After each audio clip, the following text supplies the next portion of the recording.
Hormuz കടലിടുക്കിൽ കപ്പലുകൾക്ക് നേരെ ആക്രമണം നടക്കുന്നതിൽ ഇന്ത്യ ഐക്യരാഷ്ട്രസഭയിൽ ആശങ്ക രേഖപ്പെടുത്തിയിരിക്കുകയാണ്. ഹോർമൂസ് കടലിടുക്കിൽ വാണിജ്യ കപ്പലുകൾക്ക് നേരെയുള്ള ആക്രമണവും ജീവനക്കാരുടെ ജീവന് ഭീഷണിയുള്ളതും നാവിഗേഷൻ സ്വാതന്ത്ര്യത്തെ തടസ്സപ്പെടുത്തുന്നതും അസ്വീകാര്യമാണ് എന്നാണ് യുഎന്നിലെ ഇന്ത്യയുടെ സ്ഥിരം പ്രതിനിധിയായ പർവനേനി ഹരീഷ് പറഞ്ഞിരിക്കുന്നത്.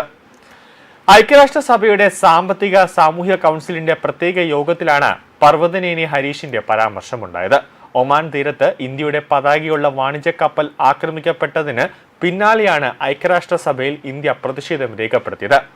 സൊമാലിയയിൽ നിന്ന് പോയ ഇന്ത്യൻ കപ്പലിൽ നേരെയുണ്ടായ ആക്രമണത്തിൽ കപ്പലിലുണ്ടായ 14 ജീവനക്കാരെയും ഒമാൻ അധികൃതർ രക്ഷപ്പെടുത്തുകയായിരുന്നു.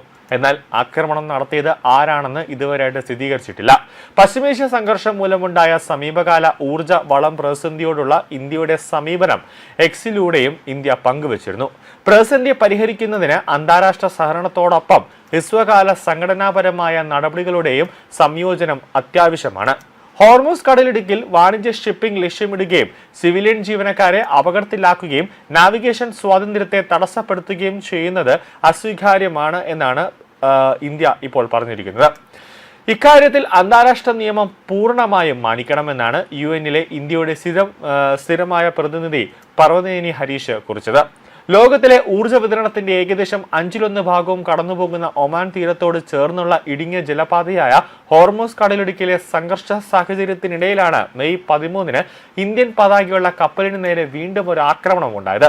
ഫെബ്രുവരി 28-ന് ആരംഭിച്ച പശ്ചിമേഷ്യയിലെ സംഘർഷം അമേരിക്കയും ഇസ്രയേലും ഇറാനെതിരെ സംയുക്ത ആക്രമണം അഴിച്ചുവിടുകയും പ്രതികാര ആക്രമണങ്ങൾക്ക് കാരണമാവുകയും ചെയ്തതോടെയാണ് സ്ഥിതിഗതികൾ രൂക്ഷമായത്. 2 ഇന്ത്യൻ പതാകയുള്ള കപ്പലുകൾക്ക് നേരെ ഇതുവരെ ആക്രമണം നടന്നതായാണ് റിപ്പോർട്ടുകൾ. ലോകത്തെ എണ്ണ വിതരണത്തിന്റെ വലിയൊരു ശതമാനവും കടന്നുപോകുന്ന ഹോർമൂസ് കടലിടുക്ക് അടച്ചിടാൻ ഇറാൻ തീരുമാനിച്ചാൽ കനത്ത പ്രത്യാഘാതം നേരിടേണ്ടി വരുമെന്ന് ട്രംപ് ആവർത്തിച്ച് മുന്നറിയിപ്പ് നൽകുകയാണ്.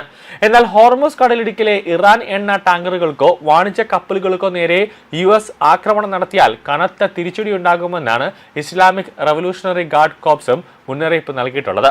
നിലവിൽ സംഘർഷം രൂക്ഷമാകുന്ന സാഹചര്യമാണ് ഇപ്പോഴുള്ളത്. അതായത് കഴിഞ്ഞ മാസമാണ് ഇന്ത്യൻ കപ്പലുകൾക്ക് നേരെ ഇറാൻ ആക്രമണം നടത്തിയത്. ഒമാൻ തീരത്തോട് ചേർന്ന് 25 നോട്ടിക്കൽ മൈൽ അകലെ വെച്ചാണ് കപ്പലുകൾ ആക്രമിക്കപ്പെട്ടത്. ഒരു കണ്ടെയ്നർ കപ്പലിന് ആക്രമണത്തിൽ കണ്ടെയ്നറുകൾ കേടുപാടുകൾ സംഭവിച്ചിട്ടുണ്ടെന്നാണ് ലഭിക്കുന്ന വിവരം. ആക്രമിക്കപ്പെട്ട മറ്റൊരു കപ്പൽ ഒരു ടാങ്കറാണ്. 3 ആക്രമണങ്ങളാണ് UK മാരിടൈം ഏജൻസി സ്ഥിരീകരിച്ചിട്ടുള്ളത്. ഭാഗ്യലക്ഷ്മി ഉൾപ്പെടെയുള്ള ഇന്ത്യൻ കപ്പലുകൾ ഇറാൻ വഴിതിരിച്ചു വിട്ടതായും റിപ്പോർട്ടുണ്ട്. 20 ലക്ഷം ബാരൽ ക്രൂഡ് ഓയിലുമായി ഇന്ത്യയിലേക്ക് പുറപ്പെട്ട സൂപ്പർ ടാങ്കറും ഇറാൻ തടഞ്ഞു.